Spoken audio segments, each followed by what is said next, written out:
Back in October, there was talks of a potential buyout over at Ubisoft, which interestingly enough, followed an open letter by AJ Investments, one of Ubisoft's largest shareholders, in which they essentially accused the Guillemot family and Tencent of colluding to damage the company in order to lower the share price, in which they could then buy up more shares at a heavily discounted valuation. AJ Investments then demanding that Yves Guillemot, the current CEO of Ubisoft, resign, amongst a number of other changes. One of those other demands, including to take the company private. As interesting as that news already was, it became even more interesting because the next month after that open letter, other news began to break that Tencent and the Guillemot family were looking to consider buyout offers of Ubisoft. Guillemot family being the largest shareholder of Ubisoft stock at 13.9%, and Tencent being the second largest holder at 9.7%.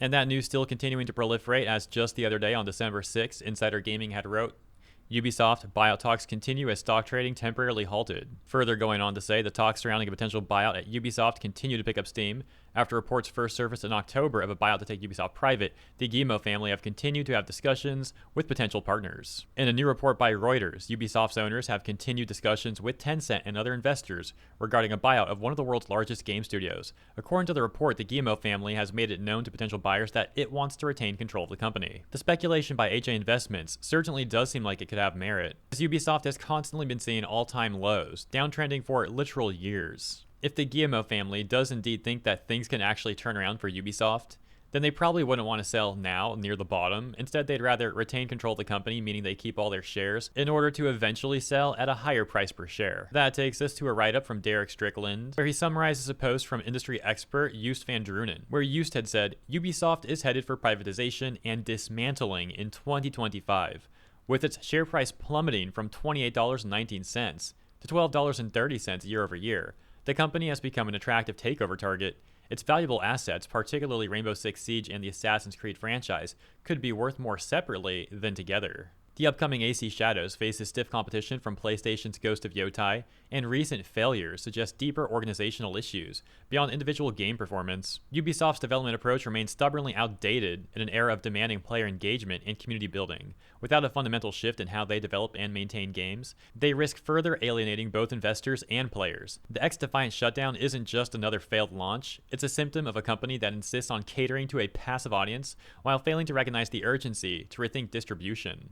For those not familiar with the X-Defiant news, we'll just read like one paragraph here from CNET where they say, Ubisoft's X-Defiant is shutting down in 2025. Despite a strong launch in a competitive market, X-Defiant's concurrent player count tapered off by the tail end of 2024. Ubisoft had high hopes for its free-to-play first-person shooter, X-Defiant, which launched back in May, but now the publisher has announced plans to wind the game down and fully shut it down by June 2025. According to a blog post from the publisher's official website on Tuesday. All of this is to say that 2025 is shaping up to be an extremely important year in Ubisoft's history, and perhaps even one that eventually marks the end of Ubisoft as a public company, which of course also means that the upcoming release of AC Shadows is going to be all that much more important as well, to which things are not looking good there either. As for example, Assassin's Creed executive producer Mark Alexi Cody even talking about how half the devs working on AC Shadows are new and think the game looks terrible so far. So if AC Shadows does end up underperforming financially, it could mean that the already dying stock will be even worse off. All of this buyout news occurring around the time that AC Shadows is set to launch, on top of the accusations leveled by AJ Investments, make the entire situation even more interesting. And we'll ultimately see if financial analysts use predictions that Ubisoft ends up getting dismantled and taken private throughout 2025 end up ringing true. Let me know what you think about all the stuff regarding Ubisoft, and what you think about AC Shadows too.